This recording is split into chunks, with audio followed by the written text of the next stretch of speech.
دوه ډېرې مهمې او تازه پیښې په افغانستان کې څه شوي دي؟ په ټولنیزو شبکو کې څه شوي چې غوغا یې جوړه کړې ده او خلک ولې په ویره کې دي؟ درنو لیدونکو السلام علیکم، وخت مو په خیر. ویډیو را سره تر پایه وګورئ. لومړی خبر چې نن ورځ په ټولنیزه شبکه فیسبوک باندې غوغا جوړه کړې او خلک په ویره کې دي د روغتیا وزیر په هکله راپور ده.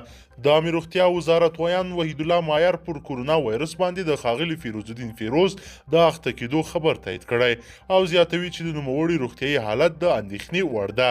دا په داسې حال کې ده چې تر دې وړاندې د عامې روغتیا وزارت منلې وه چې فیروزالدین فیروز پر کورونا وایرس ککړ شوی او ګڼو نورو خبریالانو ته هم دغه وایرس لیږدولی ده. دغه کار ځینې خلک اندېښمن کړي او بیا ځینې خوشحاله دي. دوی د روغتیا وزیر په فساد تورنوي.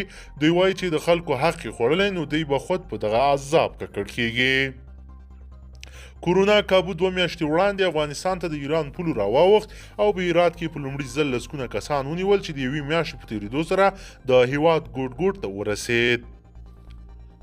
دویمه پیښه چې د خلکو غوسه یې راپارولې ده د یو ګوټ څه کړي دي.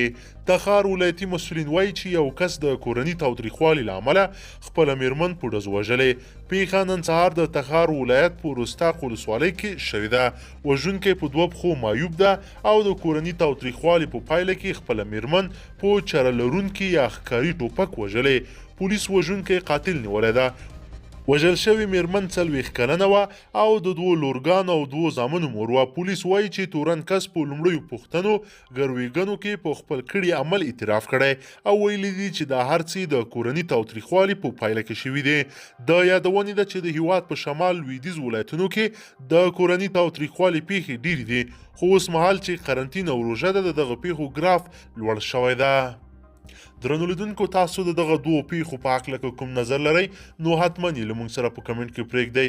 که ویډیو مو خوښه شوي نو در سره ضروري لایک کړئ او که چیرې غواړئ چې ورته تازه او مهمو پیښو څخه ځان ډېر ژر او په لنډو کې خبر کړئ زموږ چینل د سره سبسکرایب کړئ، ویډیو د سره لایک کړئ او د نورو ملګرو سره یې حتما د سره شریکه کړئ. تر بلې ویډیو مو په لوی رب سپارمه.